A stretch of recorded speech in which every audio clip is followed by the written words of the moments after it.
ये चमक ये दमक फूल मन महक, सब कुछ सरकार तुम्हीं से है। समय नाउ के हमारे मेहमान कार्यक्रम में प्रोफेसर श्याम सुंदर पलोड़ का नमस्कार।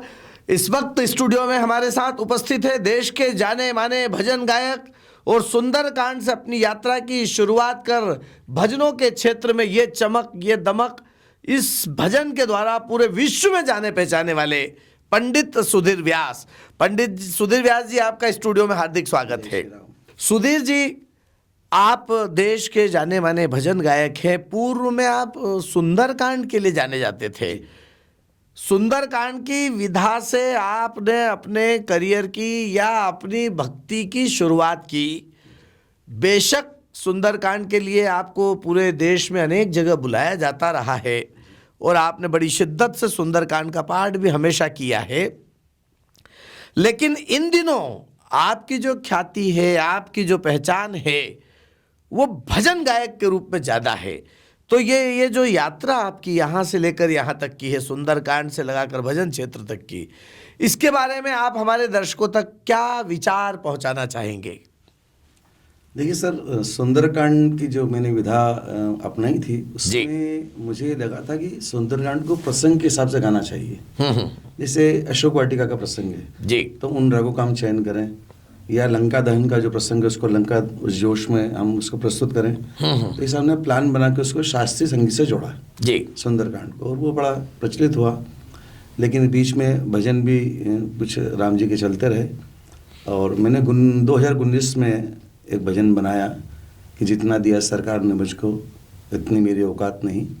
तो कुछ मैंने एक भजन उसमें और जोड़ दिया, ये चमक ये दमक मेरे पसंद का भजन था। पर मुझे लगता लोगों को पसंद आए नहीं आए, तो मैंने उसे वहीं पर विश्राम दे दिया। लेकिन जहाँ मैं सेवा करता हूँ राजबड़ा हनुमान जी मंदिर पर जी, बड़ा सुंदर श्रृंगार हुआ। गुरुदेव ने कहा कि कोई अच्छी लाइन भेजिए इसके लिए, जो श्रृंगार के लिए। मैं क्या पुराना भजन अपना एक पढ़ा हुआ, इसमें एक लाइन है, ये चमक ये दमक, कभी आपको उस पर लगता हो बाबा के स्वरूप पे तो लगा दो। तो उन्होंने उसका उपयोग किया उस लाइन का, और बस सर वहीं से वो भजन वायरल हुआ। तो ये लाइन जैसे आपने वहाँ दी पुराने अपने ही भजन से निकाल कर, तो क्या इस लाइन का प्रभाव हुआ? तो आपको इसकी जानकारी कैसे मिली? मुझे तो सर बहुत दिनों बाद ऐसा लगा कि लोगों ने कहा कि आपका ये भजन आपका है क्या? लोगों को ये पता नहीं कि पंडित सुधीर व्यास कौन है, बस उन्होंने एक चित्र लगा दिया और वो चल रहा है। तो मुझे कहा कि आपका भजन ट्रेंडिंग में आ गया। मुझे वही ट्रेंडिंग क्या होता है, अब तो परिभाषा राम भक्त हैं, अपनों को इनकी जानकारी नहीं है। पर धीरे धीरे ट्रेंडिंग शब्द भी मतलब ये लोगों को पसंद आ रहा है जी। तो मैंने कहा जब पसंद आ रहा है तो फिर इसका नया वर्जन बनाया जाए जी। तो मैंने नया वर्जन बनाया और एक सामान्य रूप से उसको प्रस्तुत किया और लोगों को बड़ा पसंद, भक्तों बड़ा पसंद आया। जी जी जी। वैसे सच्चाई तो ये है सुधीर जी कि ये चमक ये दमक जो आपका भजन है, इसको पाकिस्तान की आबादी से भी ज़्यादा यानी 27 करोड़ लोगों के व्यूज़ प्राप्त हुए हैं, जहाँ तक मैंने उसकी जानकारी निकाली है। तो ये इतने बड़े पैमाने पर जनता की पसंद बना, आपको कैसा महसूस होता है कि आपके इस भजन ने इतने बड़े स्वरूप में लोगों की पसंदगी स्वीकार की है? सर ये जैसे बच्चों को बड़ा पसंद है जी। इसके जो बोल हैं बच्चे बड़े गुनगुनाते हैं, उनके टीवी के सामने कई माताएं भेजती दृश्य के देखिए हमारे बच्चे टीवी पर चल रहा है आपका भजन और नृत्य कर रहे हैं। कई माताएं लिखती कि बच्चा मेरा दूध नहीं पीता 6 महीने का, ये दूध पी के ये भजन करके सुन के ही दूध पीता है या भजन सुन के ही सोता है। तो बड़ा अच्छा मन को लगता है कि चलो कुछ काम तो हुआ भजन से। बिल्कुल बिल्कुल। अच्छा, कार्टून छोड़कर बच्चे भजन की तरफ बढ़े हैं। तो आपको क्या लगता है कि भजनों से ये जो नई पीढ़ी है, वो नई पीढ़ी जो इन दिनों पब कल्चर की तरफ जा रही है, नाइट कल्चर की तरफ जा रही है, या पाश्चात्य संस्कृति के तमाम सारे क्षेत्रों में बड़ी रुचि ले रही है, क्या उनके लिए भजन विधा और भजन गायन की ये जो आपकी परिपाटी है ये कारगर सिद्ध होगी? बिल्कुल होगी। मैं प्रणाम करता हूँ मेरे परम पूज्य गुरुदेव प्रेमानंद जी महाराज को, जिन्होंने एक नई लो जागृत की है राधा नाम की।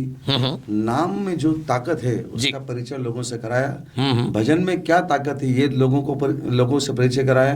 तो आज हमारे युवा शनिवार को नाइट कल्चर में भजन गा रहे हैं। ये हमारे देश की उपलब्धि है। बिल्कुल बिल्कुल बिल्कुल। और मेरा भी ये विचार है अब कि एक पहली से 5वीं तक के बच्चों को हम संकीर्तन करें स्कूलों में जा जाके, और उनको सिखाएं कि कीर्तन 5 मिनट घर पे आप करें, 10 मिनट के जितना आपको समय हो, तो आप संस्कृति से जुड़ेंगे, ईश्वर से जुड़ेंगे। ये धर्म और अध्यात्म से सर्वाधिक रूप से धर्म और अध्यात्म में संस्कृति से जुड़ने का जो तरीका है, आपका मानना है कि क्या भजन गायन से ही सर्वाधिक रूप से नई पीढ़ी धर्म के प्रति अपना जुड़ाव बना सकती है? किसी को भी हम कथा में 3 घंटे सर बिठा के नहीं रह सकते जी। वो 5 मिनट में उसको करवटें बदलने लगेगा। और भजन ऐसी विधा है कि वो नृत्य भी करता है, फिर बैठता है, फिर ऐसा लगता है कि एक भजन और हो जाए, अपन 10 भजन गा लो, इसका वंस मोर एक और हो जाए, तो उसका इंटरेस्ट उस भजन में की विधा में ज़्यादा है। यानी रुचिकर भजन है। रुचिकर भजन। तो भजन के रुचिकर होने में अब एक विशेष बात ये भी है सुधीर भाई कि आपका जो भजन गायन है या आपका जो सुंदरकांड पाठ का तरीका है, ये शास्त्रीय तरीके वाला है, शास्त्रीय गायन से जुड़ा हुआ है, जबकि ये तड़क भड़क वाला दौर है। और आजकल अन्य जो भजन गायक है या अन्य इस क्षेत्र में जो लोग निपुण हैं, वो धूम धड़ाका और तड़क भड़क वाले भजनों या उस तरह की प्रस्तुतियों में ज़्यादा रुचि लेते हैं। तो आपको क्या लगता है कि क्या शास्त्रीय गायन की विधा से भी लोगों को जोड़ा जा सकता है?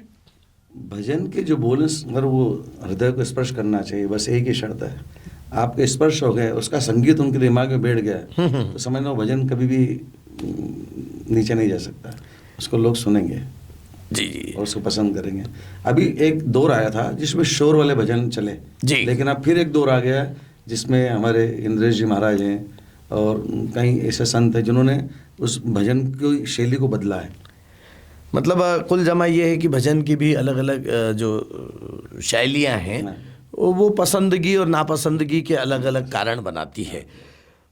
दूसरी एक और महत्वपूर्ण बात यह है कि जो युवा पीढ़ी है वो भजनों से अगर जुड़ाव रखने लगेगी तो क्या भजन के साथ साथ भजन केवल नृत्य का माध्यम बनेगा या भजन केवल और केवल उतनी धूम और मस्ती का ही माध्यम बनेगा, या वो धर्म और संस्कृति की उन गहराइयों तक जोड़ने का भी माध्यम बन सकेगा?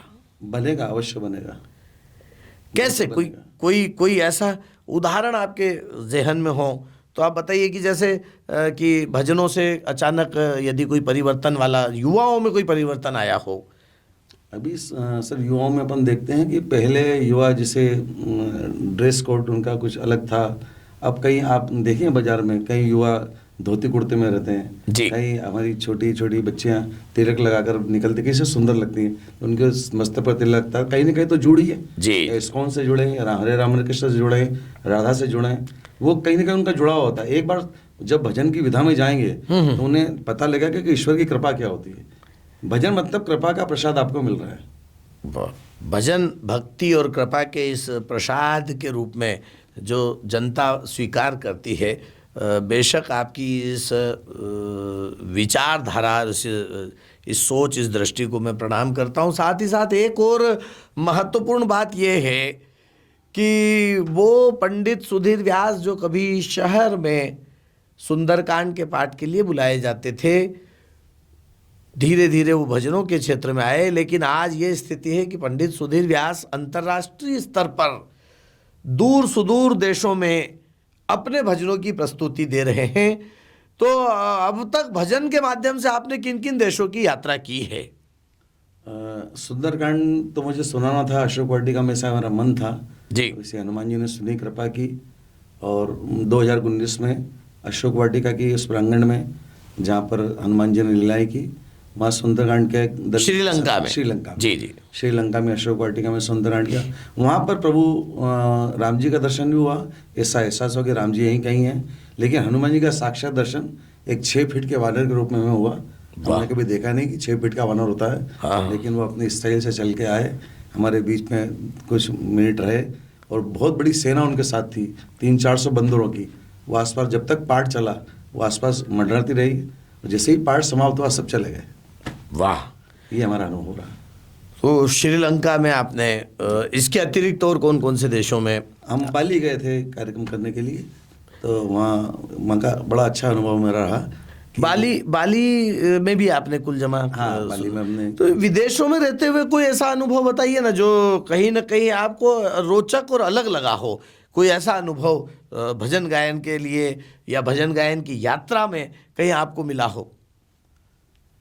भजन की यात्रा में तो जिसे ये भजन में चमक दमक की जो प्रसिद्धि है, तो इंडियन रेस्टोरेंट में हम एक बार गए थे। बाली में एक स्ट्रीट है जहाँ पर चंद ही रेस्टोरेंट हैं, उसमें 3-4 इंडियन रेस्टोरेंट है जी। तो हम उस गली में से गुजर रहे थे, तो हमारा गीत हमारे कानों में पड़ा, ये चमक दमक। तो मैंने उसके मैनेजर से पूछा, मैंने क्या आप रोज़ चलाते हो?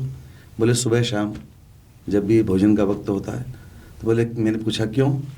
बोले इससे जहाँ इंडियन जो घूमते हैं बाली में उनको पता लग जाता है कि इंडियन रेस्टोरेंट है। क्या बात है। भजन से इंडियन रेस्टोरेंट की पहचान वो करवा रहे थे। क्या बात है। बड़ी मतलब पसंद था कि ठाकुर आपने कल तो कुल जमा ये कि भजन तो लोगों के रोजगार का भी आधार बना, और विदेशों में भी आपके स्वयं के भजनों की गूंज आपके कानों में जब पड़ी तो आपको कैसा महसूस हुआ? भाई हमेशा ये लगता है कि नाथ ने कुछ मोरी प्रभुताई, इसमें अपना कुछ भी नहीं है, जो कुछ किया राम जी ने किया। और कोई एक आपका ऐसा जो सर्वाधिक लोकप्रिय भजन है, हम चाहते हैं कि हमारे दर्शकों को उसका कुछ अंतरा मुखड़ा आप सुनाएंगे। तो चूंकि एक भजन गायक हमारे स्टूडियो आए और हम उनका भजन न सुन पाए तो ये भी हमारे लिए ठीक नहीं है, उचित नहीं, दर्शकों के लिए ठीक नहीं है। तो कोई एक आपका लोकप्रिय भजन जो आपको बहुत पसंद हो हमारे दर्शकों तक आप पहुंचाइए। कुछ भजन की लाइन में बहुत पहले गाया करता था, तो अब मुझे ऐसा लगा कि वो गाना चाहिए, तो मैंने कल ही उसकी रिकॉर्डिंग की है जी। और शायद कल उसको रिलीज भी करना है, क्योंकि राम जी का द्वितीय पाठोत्सव आ रहा है हाँ। अयोध्या का। तो 22 तारीख पहले 22 राम जी के कानों तक वो गीत चला जाए। तो उसके भाव यही है कि राम रस बरसे रे, तू भी आ जा राम शरण में, प्यासा क्यों तरसे। क्या बात है। तो हम सबको बुला रहे हैं कि आइए आप राम की तरफ आकृष्ट होइए। जी जी जी। तो थोड़ा सा सस्वर पाठ यदि आप करेंगे तो अच्छा लगेगा। राम रस बरसे रे, राम रस बरसे, तू भी आजा राम शरण में, आजा आजा हरि भजन में, मनवा क्यों तरसे। राम रस बरसे रे, राम रस बरसे रे, बूंद बूंद में दया राम की बरसे अंबर से, बूंद बूंद में दया राम की बरसे अंबर से, तू भी आजा हरि भजन में, प्यासा क्यों तरसे, राम रस बरसे। वाह वाह वाह वाह। भजन का प्रयास किया है। सुधीर जी, आपके जीवन का कोई ऐसा कोई महत्वपूर्ण पक्ष पहलू जिसने आपको बहुत प्रभावित किया हो?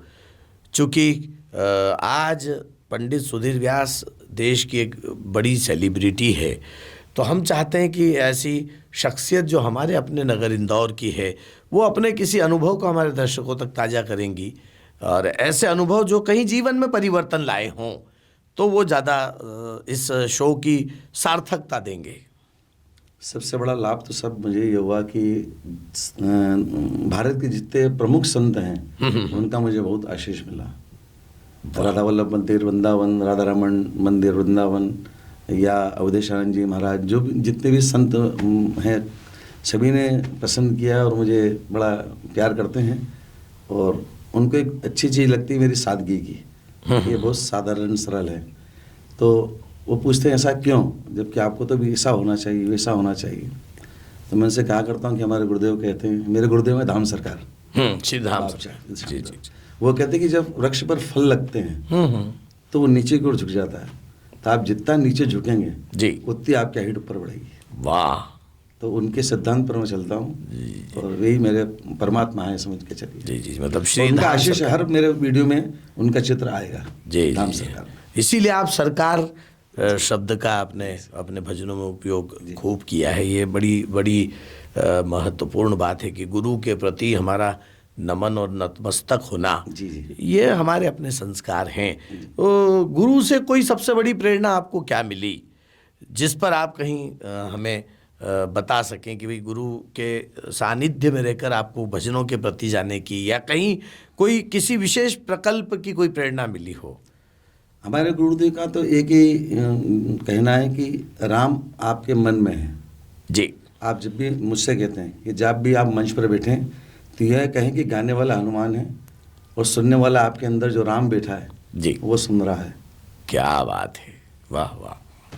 सिया राम मैं सब जग जानी, करहूँ प्रणाम जूर जुग पानी। उन सबको प्रणाम करो जो आपका भजन सुनने आए हैं, क्योंकि अंदर राम बैठा है। जी, और आप नहीं गा रहे हो, कभी अभिमान मत करना, ये हनुमान गा रहा है उन राम जी के लिए। जी, ये भाव रहता है। बहुत मेरे बढ़िया। गुरुदेव तो कहते हैं हमेशा प्रसन्न रहो, भाई यही भक्ति है। सुंदरकांड की कोई ऐसी चौपाई जो जनता को बहुत अच्छा संदेश देती हो, जो समाज को कहीं ना कहीं दिशा देती हो और जो आपको बहुत प्रिय लगती हो, उसका उल्लेख भी करेंगे तो? सर सुंदरकांड की मूल जो मुझे सबसे ज़्यादा पसंद है, और जो अभी हम कहते हैं स्वर्ग यहाँ है, नर्क वहाँ है, माँ ऐसी यातना है, स्वर्ग भी यही है, नर्क भी यही है। बस एक लाइन को आप सुन लें कि जहाँ सुमति तहाँ संपत्ति नाना। वाह। जहाँ सुमति है वहाँ संपत्ति है, और जहाँ कुमति है वो विपत्ति है। बस बहुत ये मूल मंत्र है जीवन का। बहुत बढ़िया। आपने बड़ी गूढ़ और बारीक बात पर अपना मंथन दिया, अपना चिंतन दिया। निसंदेह समाज में ऐसे ही कहीं ना कहीं विचार क्रांति की लो प्रज्वलित होती है, इसमें कोई दो मत नहीं। और सुधीर जी, आप हमारे युवा भजन गायकों को जो भजन गायन के क्षेत्र में या सुंदरकांड के क्षेत्र में अभी अभी अपनी नई पौध बनकर आगे बढ़ रहे हैं, उन्हें क्या संदेश देना चाहेंगे हमारे इस चैनल के माध्यम से? मैं उनसे यही निवेदन करता हूँ कि पहुँच संस्कृति में न जाएं, कि आज सीखा कल से गायन चालू। आप सीखें, शास्त्रीय सीखें, स्वर क्या आते हैं उसका थोड़ा ज्ञान लें, ताल का ज्ञान लें, इसके बाद आगे बढ़ें और सुंदर भजनों का बोलों का चयन करें। बहुत बढ़िया। ये बड़ी खूबसूरत बात हुई। और जाते जाते हमारे दर्शकों को आपके उस सर्वाधिक लोकप्रिय भजन, जिसे 27 करोड़ के आंकड़े को भी छुआ, जिसने देश विदेश में उसने धूम मचाई, ये चमक ये दमक, उसका एक अंतरा अगर आप सुनाएंगे तो ही इस शो की सार्थकता होगी। निवेदन है। आपका आदेश सर्वोपरि है। मैं उसका एक अंतरा नए अंतरों के साथ भी एक मैंने वर्षन बनाया है जी, तो उसका भी एक मैं सुना देता हूँ। पहले उसके स्थाई में चलते। ये चमक ये दमक फूल मन महक, सब कुछ सरकार तुम्हीं से है, सब कुछ सरकार तुम्हीं से है। इच्छला के पवन चूमे सैया के चरण, इच्छला के पवन चूमे सैया के चरण। बगियन में बहार तुम्हीं से है, सब कुछ सरकार तुम्हीं से है। वो एक नया अंतरा मैंने बनाया था जी, कि मेरे मात पिता गुरु बंधु सखा, मेरे मात पिता गुरु बंधु सखा, एक ही तुम नाथ हमारे हो। एक वही है बस। वाह वाह वाह। इसके बिना हमारा काम चलता नहीं जी, और वही हमारी सरकार है। बहुत बढ़िया। और आपने इस भजन से इतनी लोकप्रियता हासिल की। एक बात और आप ये बताइए कि जब इस भजन ने आपको खूब अपार लोकप्रियता दी और देश दुनिया में जान पहचान दी, इससे आपके जीवन में क्या परिवर्तन आया? जीवन में कि सार्वजनिक जीवन में अपन थोड़ा दूर हो गए। जैसे पहले सराफा में कचौरी खा लेते थे, आजकल नहीं खा पाते हैं। भीड़ लग जाती है, फोटो ये उस। आजकल तो लोगों को थोड़ा उत्साह रहता है, पर अपन तो उससे सरल है, सा है जहाँ जो ठीक शिरोधार्य है और सभी से मिलकर अपना ऐसे सेलिब्रिटी वाला कोई भाव अपने में जी जी न जागृत था, न है, न रहेगा। आपका कोई एक संदेश जो धर्म और अध्यात्म के प्रति लोगों को जुड़ाव, नई पीढ़ी को जुड़ाव देता हो, ऐसा कोई संदेश भी आप दें तो अच्छा रहेगा। हम सनातनी हैं, सनातन धर्म सबसे पुराना है, और सनातन धर्म में जो संस्कार हम बच्चों को देते हैं जी। वो कहीं ना कहीं हम उससे दिग्भ्रमित हो गए हैं। तो हम बच्चों को संस्कार दें, उनको पढ़ाएं कि ईश्वर क्या है, राम कौन है, कृष्ण कौन है जी। उस संबंधित उनको जानकारियाँ दे, मंत्रों के बारे में बता। कोई भी मंत्र बता नहीं छोटा कि ये करा करो, तमें माता तमें पिता तुम ही हो, कुछ भी ऐसा करके हम बच्चों को थोड़ा सा हम सनातन के प्रति की ओर जोड़े, तो हमारा भी उद्धार होगा, उनमें भी संस्कार होंगे और सनातन धर्म मजबूत होगा। बहुत बढ़िया। तो दर्शकों, ये थे पंडित सुधीर व्यास, जो बड़े सरल सहज सौम्य व्यक्तित्व के धनी हैं, जिन्होंने देश दुनिया में अपनी पहचान बनाई अपने ही भजन के माध्यम से। सुंदरकांड से यात्रा शुरू करके भजनों तक की यात्रा में जिन्होंने खूब ख्याति अर्जित की। मैं समय नाउ परिवार की ओर से सुधीर जी आपका हार्दिक आभार व्यक्त करता हूं। धन्यवाद। जय हिंद। जय हिंद। प्योर श्योर दूध और घी, माँ के प्यार सा, मिलावट से दूर, भरोसे से भरपूर, प्योर भी श्योर भी।